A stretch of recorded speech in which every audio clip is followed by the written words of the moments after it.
बिस्मिल्लाहिर्रहमानिर्रहीम। अस्सलाम वालेकुम। आज हम बना रहे हैं बेसन की बर्फ़ी।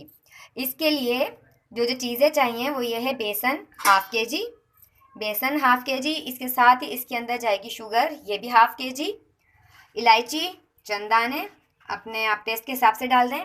साथ ही इसके अंदर जाएगा मिल्क, ये भी हाफ़ के जी है। और इसके साथ ही इसके अंदर जाएगा घी, ये भी हाफ़ के जी है। हमने सबसे पहले एक बर्तन के अंदर जो ये हाफ़ के जी बेसन है ये डाल देना है सारा।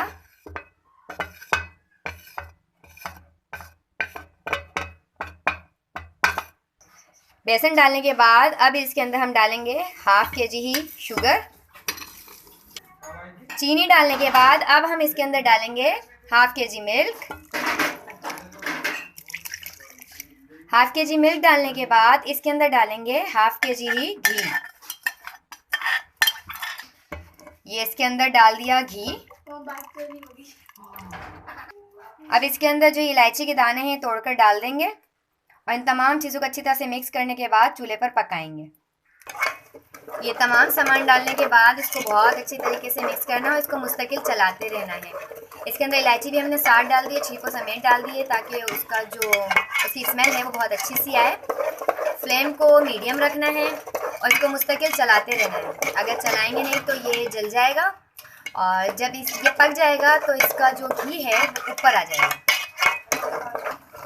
ये देखिए इसके अंदर तमाम चीज़ अच्छी तरह से मिक्स हो गई हैं। अब इसका सारा जो काम है वो है मुस्तकिल चलाने का। इसको पकते हुए अभी तकरीबन 5 से 8 मिनट हो गए हैं। अभी इसमें और टाइम लगेगा जब तक इसका घी ऊपर नहीं आएगा।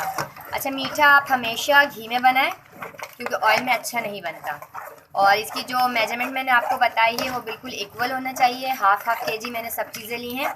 अगर कुछ आप कम ज़्यादा कर देंगे तो भी बर्फ़ी अच्छी नहीं बनेगी। ये जैसे जैसे पक रहा है ये बहुत थिक होता जा रहा है और इसकी मुकम्मल पकने की निशानी ये है कि इसका घी ऊपर आ जाएगा। अब इसको पकने में मज़ीद और टाइम लगेगा, लेकिन आपने इसको मुस्तकिल चलाते रहना है। इसमें सारी मेहनत हाथ से चलाने की है।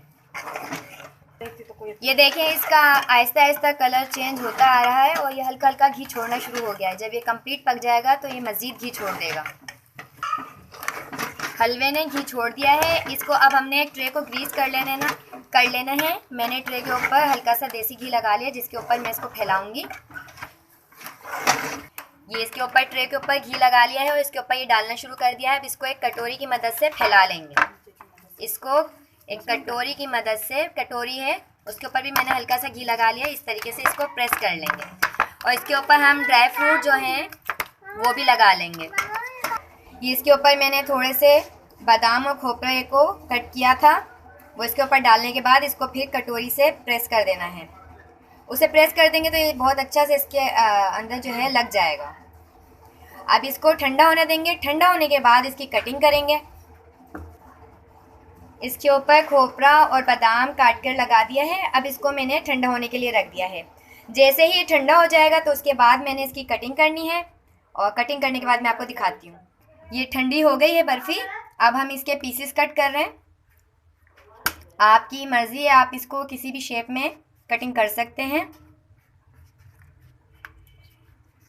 इसको बहुत ज़्यादा ठंडा करने के बाद नहीं काटना, थोड़ा सा ठंडा हो जाए तो उसके बाद ही इसकी कटिंग शुरू कर देनी है।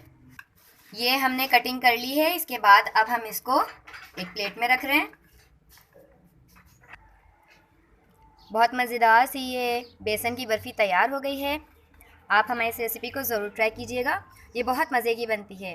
मेहनत तो है लेकिन ये बहुत मज़े की बनती है। आप हमारी इस वीडियो को ज़रूर देखिएगा और हमारी इस रेसिपी को ज़रूर ट्राई कीजिएगा। आपको हमारी ये रेसिपी कैसी लगी है ज़रूर बताइएगा। आपको हमारी वीडियो पसंद आती है तो आप इसको लाइक कीजिए, शेयर कीजिए और हमारे चैनल को सब्सक्राइब कीजिए। अल्लाह हाफिज़।